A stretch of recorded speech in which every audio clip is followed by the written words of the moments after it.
Halo semuanya, selamat sore. Perkenalkan, kami dari kelompok 1 akan mempresentasikan hasil diskusi kami mengenai taksonomi tumbuhan, sistematika tumbuhan, dan klasifikasi tumbuhan pada mata kuliah botani tumbuhan rendah. Perkenalkan, nama saya Ria Julita Limbong. Saya berasal dari kelas 32. Saya Denisa Ramadhani, saya dari kelas 32. Baiklah, saya akan mempresentasikan hasil diskusi kami. Yang pertama, pengertian taksonomi, sistematik dan klasifikasi tumbuhan. Yang A, pengertian taksonomi. Kata taksonomi diambil dari bahasa Yunani, yaitu taksis, yang berarti susunan, penyusunan, penataan, dan nomos yang berarti aturan. Istilah taksonomi diperkenalkan pertama kali oleh seorang ahli taksonomi tumbuhan Prancis pada tahun 1813. Taksonomi adalah ilmu yang mempelajari identifikasi, tata nama, dan klasifikasi yang biasanya terbatas pada objek biologi. Unsur utama yang menjadi lingkupnya taksonomi tumbuhan adalah pengenalan yang di dalamnya tercakup pemberian nama dan penggolongan. Dalam biologi, taksonomi juga merupakan cabang ilmu tersendiri yang mempelajari penggolongan atau sistematika makhluk hidup. Yang B, sistematika tumbuhan. Sistematik berasal dari kata Latin yaitu sistema yang berarti cara penyusunan atau penataan. Sistematika adalah ilmu yang secara ilmiah mempelajari keanekaragaman makhluk hidup serta sejarah hubungan kekerabatan evolusi yang ada di antara mereka. Sistematika tumbuhan adalah ilmu yang berkaitan erat dengan taksonomi tumbuhan. Namun demikian, sistematika tumbuhan lebih banyak mempelajari hubungan tumbuhan dengan proses evolusinya. Dalam sistematika, bantuan ilmu seperti filogeni dan kladistika banyak berperan. Yang sistematika tumbuhan itu terdiri dari 7 tingkatan. Yang pertama itu kingdom atau kerajaan, yang kedua division atau divisi, yang ketiga klasis atau kelas, yang keempat ordo atau bangsa, yang kelima familia atau suku, yang keenam genus atau marga, yang ketujuh spesies atau jenis. Yang C, sistem klasifikasi. Klasifikasi adalah penyusunan tumbuhan secara teratur ke dalam suatu sistem hierarki. Sistem penyusunan ini berasal dari kumpulan informasi tumbuhan secara individual dengan akhirnya menggambarkan hubungan kekerabatan. Klasifikasi yang bertujuan untuk menyederhanakan objek studi pada hakikatnya adalah mencari keseragaman dalam keanekaragaman. Dalam klasifikasi diperlukan metode penamaan, yaitu tata nama binomial ataupun binomial nomenklatur, yang diusulkan oleh Carl von Linne. Dalam bahasa Latinnya disebut dengan Carolus Linnaeus, adalah naturalis berkebangsaan Swedia. Syarat pemberian nama ilmiah. Yang pertama, terdiri atas 2 kata dalam bahasa Latin atau yang dilatinkan. Yang kedua, kata pertama merupakan nama genus, huruf pertama harus huruf kapital. Yang ketiga, kata kedua merupakan petunjuk spesies yang ditulis dengan huruf kecil. Dan yang keempat, penulisan spesies digarisbawahi atau dicetak miring. Yang D, hubungan taksonomi dengan ilmu lain. Ilmu taksonomi mempunyai beberapa tugas, yaitu yang pertama, menyediakan jalan untuk memungkinkan orang mengadakan pengenalan, penentuan, atau pendeterminasian semua jenis tumbuhan yang ada di dunia ini. Untuk itu, para ahli sistematik telah menciptakan sistem tata nama ilmiah yang universal, menyusun kunci determinasi, menghimpun koleksi spesimen acuan, dan lain-lainnya. Yang kedua, pengumpulan semua data yang lengkap untuk dipertalakan secara teratur, sehingga memungkinkan orang menarik keuntungan dari pengetahuan yang ada dengan cepat. Dan yang ketiga, menciptakan sistem klasifikasi yang tersusun sedemikian rupa dan mencerminkan dekatnya hubungan kekerabatan alamiah di antara tumbuhan, yang sekaligus harus pula dapat mengungkapkan jalannya evolusi pertumbuhan. Yang keempat, dari segala pengetahuan yang sudah tercapai ini, dilakukan pengkajian, analisis, dan disintesiskan kembali untuk memperoleh pengertian dasar ilmiah dari keanekaragaman dan hubungan kekerabatan tumbuhan. Dan untuk mengetahui bagaimana mekanisme pendekatannya. Yang kelima, taksonomi merupakan dasar dari ilmu-ilmu lain. Tetapi perkembangan taksonomi juga tergantung pula dari perkembangan ilmu-ilmu tersebut. Klasifikasi yang baik dapat merupakan pedoman pencarian problem-problem penelitian biologi serta bidang-bidang ilmu lainnya. Oleh karena itu, para ahli taksonomi mempunyai tanggung jawab berat dalam membuat sistem klasifikasi yang dapat menjadi pedoman secara umum bagi ilmu lainnya. Yang E, hubungan taksonomi dengan ilmu yang lain. Yang pertama, morfologi. Morfologi tumbuhan merupakan ilmu penting bagi botani sistematika, sebab banyak peristilahan dan ciri tumbuhan lain yang dipelajari dalam morfologi tumbuhan, digunakan untuk mempertelahkan suatu jenis tumbuhan. Tanpa morfologi, tidak mungkin taksonomi tumbuhan dapat berkembang dengan baik. Semua peristilahan yang digunakan dalam botani sistematik selalu menggunakan peristilahan morfologi.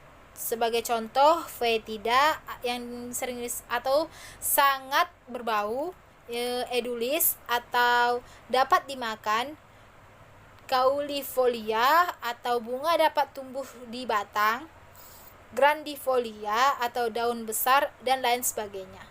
Yang kedua, paleobotani. Paleobotani atau yang berasal dari bahasa Yunani disebut juga sebagai paleon, yang berarti tua, dan botani yang berarti tumbuhan.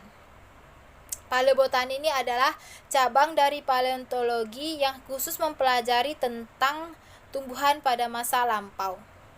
Dasar pengetahuan sistematik tumbuhan sangat diperlukan dalam menentukan hubungan kekerabatan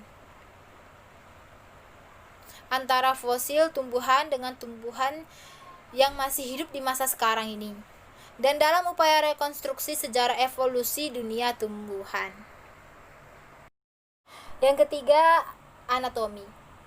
Hubungan taksonomi dengan anatomi adalah pengelompokan makhluk hidup berdasarkan sifat-sifat anatomi dari tumbuhan tersebut. Sifat-sifat anatomi batang, daun, bunga sangat berguna dan mempunyai nilai taksonomi penting pada golongan-golongan tertentu. Anatomi juga mempunyai peran di dalam taksonomi, filogeni, dan ontogeni. Pada dunia tumbuhan, seringkali ada dua tumbuhan yang persis sama secara morfologi, sehingga memiliki nama ilmiah yang sama. Yang keempat, ada embriologi, yaitu individu dalam marga dan suku dapat dicirikan dengan tipe embrionya. Tanda ini dapat dipakai untuk menemukan pembatasan takson serta kekerabatan alami. Data-data embriologis yang digabungkan dengan ciri-ciri anatomis dan morfologis dapat digunakan dalam membuat klasifikasi yang lebih baik. Yang kelima, ada palinologi. Palinologi adalah studi tentang serbuk sari dan spora. Serbuk sari menjadi sumber taksonomi yang penting. Variasi yang diperlihatkan serbuk sari antara lain adalah jumlah dan letak alur dan lubang di permukaannya, bentuk ukiran eksin atau lapisan luar serbuk sari, serta bentuk umum dan ukurannya. Serbuk sari bisa khas untuk jenis marga atau suku. Yang keenam, ada sitologi. Hubungan taksonomi dengan ilmu ini adalah pengelompokan sel berdasarkan penyusunannya. Semua individu dalam suatu jenis biasanya mempunyai jumlah kromosom yang sama, walaupun ada kekecualian. Jika ada dua tumbuhan yang mempunyai persamaan secara morfologi dan anatomi, sedangkan ada yang semacam penelitian menyatakan bahwa keduanya merupakan jenis yang berbeda, maka secara sitologi dapat diperiksa bagaimana struktur dan jumlah kromosom keduanya. Jika ternyata berbeda, maka peluang untuk memisahkan keduanya pun cukup terbuka. Yang ketujuh, ada mikrobiologi. Dari segi mikrobiologi, dunia mikroba dikelompokkan menjadi dua kelompok besar berdasarkan ada tidaknya inti. baik yang sudah terdiferensiasi ataupun yang belum. Yang kedelapan ada fisiologi. Tumbuhan yang tergolong dalam satu jenis dianggap menunjukkan sifat fisiologis yang sama. Tumbuhan yang menunjukkan sifat morfologi yang sama memungkinkan sifat fisiologinya yang berbeda. Yang kesembilan ada fitokimia. Dengan mengetahui kandungan kimia dari suatu jenis tumbuhan, maka manfaat jenis tersebut dalam kehidupan dapat dimaksimalkan, sehingga upaya dalam pembudidayaan juga dilakukan secara maksimal. Ciri-ciri kimia dapat digolongkan ke dalam 3 kelompok, yaitu yang pertama, secara langsung dapat dilihat seperti butiran pati dan rafit. Yang kedua, berupa hasil tumbuhan seperti alkaloid, flavonoid, dan terpenoid. Yang ketiga, serologi dan elektroforesis protein.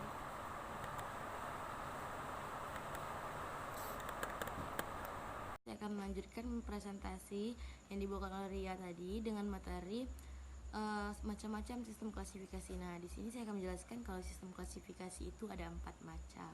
Yang pertama itu ada sistem klasifikasi buatan, yang kedua ada sistem klasifikasi alam, yang ketiga ada sistem klasifikasi filogenetik, dan yang keempat ada sistem klasifikasi kontemporer. Nah, sistem klasifikasi buatan itu sistem klasifikasi yang didasarkan pada satu atau dua ciri morfologi yang mudah dilihat. Nah, tujuan utamanya yaitu untuk mempermudah pengenalan tumbuhan. Sistem klasifikasi buatan ini terdiri dari 2 periode. Yang pertama ada periode sistem habitus dan yang kedua ada periode sistem numerik.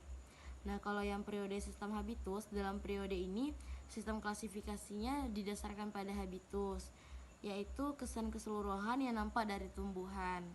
Berlangsung dari 30 sebelum Masehi hingga pertengahan abad ke-18 dengan pelopornya adalah Theopratus.